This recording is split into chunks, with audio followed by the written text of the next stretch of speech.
we go again. Same old stuff again. Realize I should probably tell you what's going on here. If you've never taken one of these panels off, you have 2 screws in here. Those come out. Those hook into the metal that's into the structure of the door. This comes out by lifting up. And can I do this one-handed? That's always the question. It lifts up and comes out. Once that's out, the only thing I've got to worry about is this trim ring here. And you can see where there's a slot there, there's a slot down here, and there's a slot up here. You can see those. I don't know if you can see it on the film, but I can see them in person. You pull this trim ring off, and then you'll be able to get the Christmas tree snap rings, those little posts and rings that are in here. You get those off, and it lifts up out of here. Easiest to get this on and off if the window is down. Now the fun part's going to come when I need to put the window back up to replace the piece that I really need to replace. Hesitate to admit how long this has been this way. Electrical door lock actuator on the driver's side. Sometime last summer probably, so maybe even up to a year. And I'm just now figuring out that I'd like to change it. I mean, I could have done it any time, but wintertime I don't want to be tearing apart the door when it's that cold outside, it's wet and all that kind of stuff. But you can see this bracket is going to go on there. They gave some rivets. I'm not sure exactly what that is yet. I'll see when I'm in there. Those 4 screws go to those 4 points, so you can flip it either way depending on passenger or driver's side. If I am right, these things are the same in all 5 doors that have these actuators on them. If you have a tailgate on your Suburban, you've only got 4 of them. But yeah, I'm going to get into doing this. But yeah, rubber cover over there probably keeps the water from getting to it, help it survive a little longer. Otherwise it's just a simple electrical actuator that hooks to the post.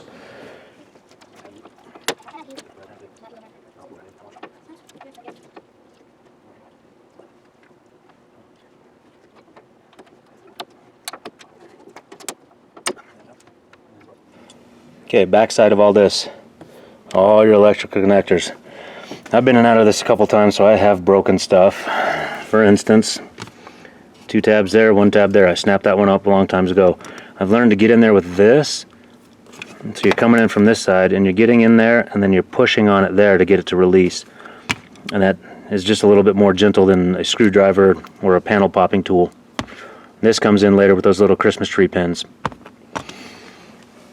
I've got Rockford Fosgate aftermarket speakers, so I did some disconnects there because I knew I'd want to service it in other times. I also got that one. Yeah, most of these, they've got release pins like that, and then they'll pull out. And this one, release pins in there, they pull out. Same thing here, a little release deal there. So try not to force them because they can actually break pretty easily. But you need this whole section out of the way. You can have a lot of these things hanging out. So you see in there, those little, you get this in here and you pop it out. I may have broken one. That almost always happens to me. I'll take a look at it in a second. I think I got enough on that I'll be able to put it back on just fine. Now that swings out and it lifts up. And you have this track right here that is sitting inside the steel of the door. Forgot this one. You got to take this little sail piece off, and this little bumper may or may not have to come off. That bumper is for the light switch. So this needs to come off, and it is. Just on another one of those little Christmas tree deals, and it's got these latches that fit down, and the tabs fit down behind there. Now you see the steel brace that goes to those tow mirrors. I'm going to need to pull my tow mirrors off again too. A little bit of that foam there for sound deadening. So in my door I put this Reflectus in there. It actually did help a heck of a lot when I'm up in high altitude, negative temperatures. It does help to actually give some, so otherwise I get a cold leg with all the drafts that come through here. Now peeling this back, and I'm using just T-Rex tape to keep that on. The aluminum tape is, it doesn't even have sticky nug left. I'm going to probably pull all that aluminum tape off and then go to the T-Rex tape. But pull this back, and now you see it. There's the actuator itself. There's 2 rivets right here, and that is the peg for the electrical connection, because it's just 2 wire. There's an orange and a gray, and then we're going to figure this out. I'm not sure exactly which piece it's on, but getting this off is not that hard. It's just the regular post type stuff. Getting in there and getting this off, I'm going to have to drill out these rivets, and that's always fun. And then you've got these panels down here. I may need to, now that I'm here, hook up the window and roll the window back up so I've actually got room to get an arm in down there. And that's not that hard, it's just these. You see from the screen what you're pointing at? Yeah. Can you see what my arms are doing? Mm-hmm. I'm reaching back in here and just by feel, trying to find where the other two screws are. Those ones were easy. Tell me when I need to move it. Just stay right there for a minute. I don't know if I can get to it. One thing I am considering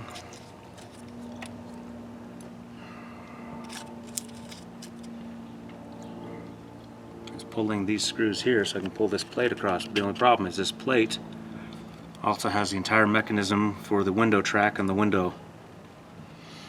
And there's a scissor type deal in here for the window.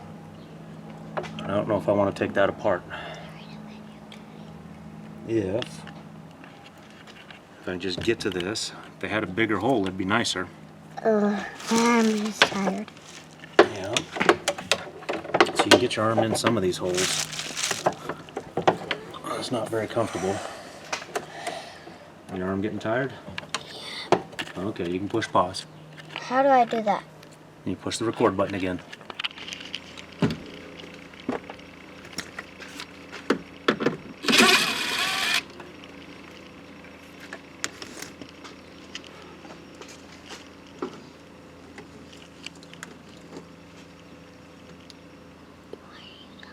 Oh, that is curious. Okay. So I'm going to open it up just a little bit so I can see back there. I was having a hard time reaching in there and feeling it. Mm-hmm. There are a couple of the rods in the way, which, okay, that's fine.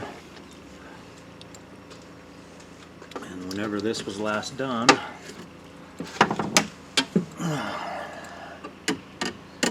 they didn't put all 4 screws in, they just put 3 of them. There we go.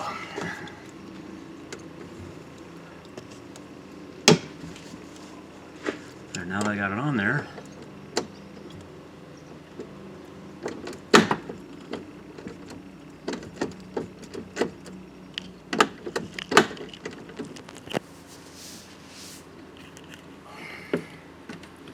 it's such a tight angle to the door, you have to keep it real tight and next to it.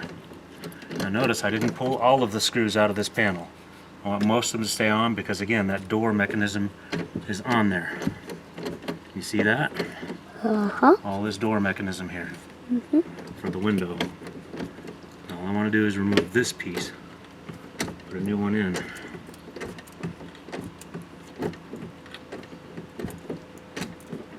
There's only just enough room. Someone with bigger arms than me would have a hard day.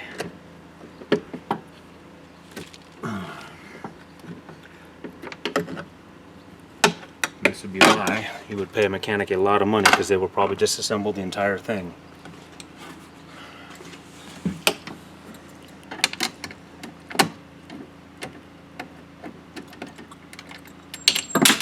And I dropped it in there, which is not the worst thing in the world, but I'd rather have better control of those.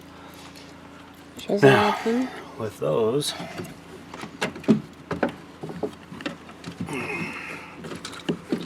it's hanging by the wires. I don't know exactly how. Maybe I can pull it out through this hole. I'm lucky.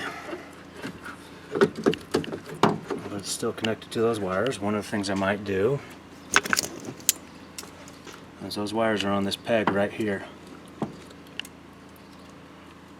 I can get that to collapse and go through. Now the wire is free.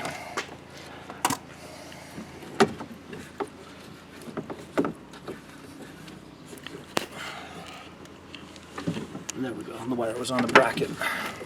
So you got it out? Now we look, yep. Original GM. No idea how old. Oh yeah, it says 90 something. So this is original to the truck. So there's that rubber cover over it. And you see this, there's the electrical motor. That's what's failed on this. Okay, interesting. So the screws do go in here and here. I don't know why it only had 3 screws. This is just like the one I'm about to do.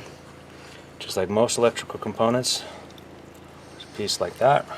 So the other one has 4 screws and this one has 3 screws. You pull up on this thing on the back right here. Yep, boom.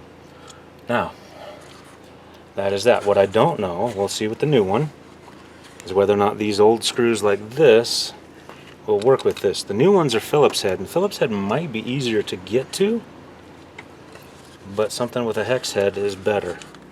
So this is what broke. This is what's not working anymore. Because if I do this back and forth, that seems pretty tight right now. But with the rod back and forth, I'll do that in a second. It does move freely enough with the rod. Some of the tightness might be in the door handle. And I have replaced this door handle. Pretty sure. I don't know. We're going to see. Now, we remove the cover of the new one. Well, it's pretty tight compared to the old one. And we see they have bolted them through. I don't know. Let's take one of them off and find out. If it can get that screw out. Yep, I'm going to need to put a wrench on that. And that's going to make this extremely difficult to do. Oh my goodness. Well, the rivets that came with this one I don't need because I'm just going to use the same bracket. Because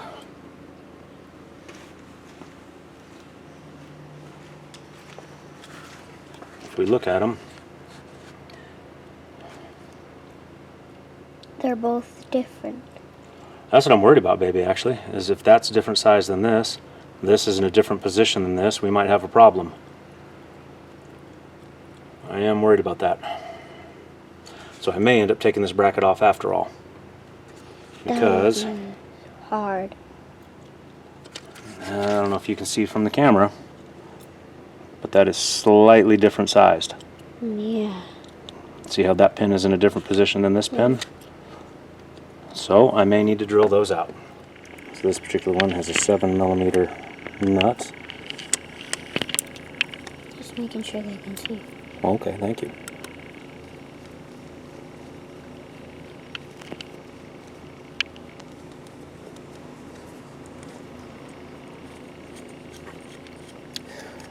I think the bracket has enough tolerance that I don't have to remove that bracket, and that's the thing. With these rivets being in nice and secure, I don't want to remove it if I don't have to. I need to catch that lock washer and that nut. Put those aside.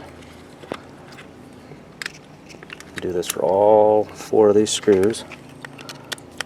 And getting 4 of these things back in there is going to be a joy. Which means that is going to be difficult. Oh, you caught on to that, huh? Because when some people say joy, that means difficult. That is what they mean sometimes, huh? Some might call that sarcasm. What does that mean? It means you say something opposite of what you really mean. So if I say it's a rainy day today, what does that mean? It's actually sunny. Oh, okay, there you go. Or snowy. Oh, yeah. There's still snow up in the mountains. Oh yeah, there is. Wait, it's actually kind of cloudy up there. It is, isn't it? Hope that doesn't mean it's going to rain. I don't want it to rain today. I got other stuff to do. That out. Someone's got a nice diesel. That felt nice. There we go. See, now here's the hard part. The You take this apart and it starts moving that around. I don't want to move it around too much.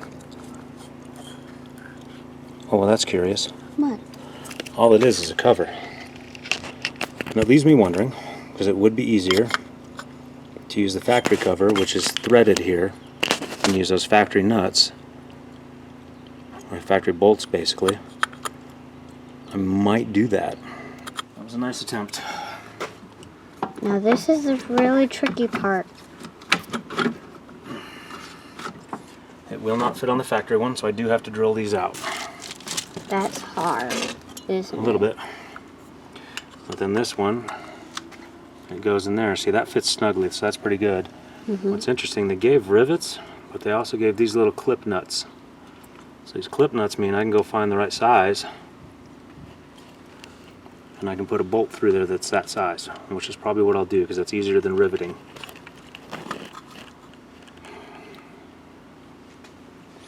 Which means I can put this all back together. But guess what side I need to be on? The other side. I need to be on this side, right? Make sure we put it together correctly. Which also means we can put all this together outside of here and get this in there. Run some bolts through here. I'll go find the right size in a second, but I'm going to put it all together here, which is not on the inside of the door. Makes it much easier to do. See what I mean? Mm-hmm. So we'll try to keep that rubber out of the way. We don't want to rip that rubber either. We try to keep that rubber nice and clean. All right, you want to have fun with this? Put this on the wrong way. It points down. If you do it pointing up, it doesn't fit. So down is what you need. Yes, I did that. And so I just had to pull the whole thing out, put it back together again, rebolted, wires clipped in, need to put the rubber cover on. Then I go back to shoving it in there again and getting it set in there again. Have the right bolts. Had to drill them out a little bit so they'll fit what I've got. But you can see, it's now working like it should. So that does confirm for me that it was the motor. I still have a lot of tightness in this. I was trying to remember if this is replacement or new. Because it has a bolt there, it says to me it's replacement, that I would have replaced it. The factory ones would have been riveted right there. But if I replaced it, I put a bolt there. So I don't know. It's just tight right here. See how hard that is? That shouldn't be that hard. I don't know. There's something back there I can put some grease on or something? I'm not sure. Might reach up there and see what I can see. Or if I can grease it, maybe it'll move more freely, because this is just too tight. But actuator's fixed, actuator is working now. So that job is done. Now the truck should be a lot nicer to get into and out of in that regard. So the automatic stuff, the electrical will work. Keyless entry, whatever you want to call that stuff. I'm tired. My arm is all rashed up from getting in and out of that door. But yeah, it's in there. A couple 10mm bolts there that are holding out on instead of rivets. It should be just fine. If not, well, I know how to tear it apart again, don't I? In for a penny, in for a pound. Yeah, I'm gonna get this done today too. And yep, you look at that, the rust. There's lots of little spot rust everywhere too. I expected it to be all through here because there was edge there from where it had separated when the fender and the door collided. But it's just all down in there in that seam. So rust dissolver to the rescue. Here we go. Gonna fix it. Gonna get it primed just like this. Alright, that's that. That's the other thing I did. If you haven't been following along, this is your first time in my channel. The Line-X is basically in certain spots is coming up and causing a heck of a lot of rust. And there it is. It's in primer. Primer was listed as gray, but it's a very light gray. It looks almost white basically, but that should be good. It's an epoxy sealer 2K primer. Should be good to go. Yeah, you can tell it took me the rest of the day basically. I was at work for 2 hours this morning, and then the rest of the day doing this. And it's basically one panel at a time. When I've got time, I'm going to get her done. You got to get the rest of it all done. But now it's 2 doors. But yeah, I really got to stop working 6 days a week so I can get some stuff done that I want to get done. Yeah, we'll see when that actually happens in my life. Sometimes I actually do like working a lot. But hopefully that did you some good if you were looking for how to replace that. It's actually not very hard at all. That little one I got did perfectly fine. And for those that like to ask for links and ask for part numbers and all that kind of stuff, I'm not an encyclopedia. I'm not your search engine. I'm not trying to be mean or rude, but things change too rapidly these days. Things you thought were in stock are no longer in stock, so just go look at all the usual suspects. You've got LMC truck, people complain about their prices, but I'm sorry, they usually have the stuff. And honestly, for decent parts that work, they're only $4 or $5 difference. So you start there. Summit Racing sometimes.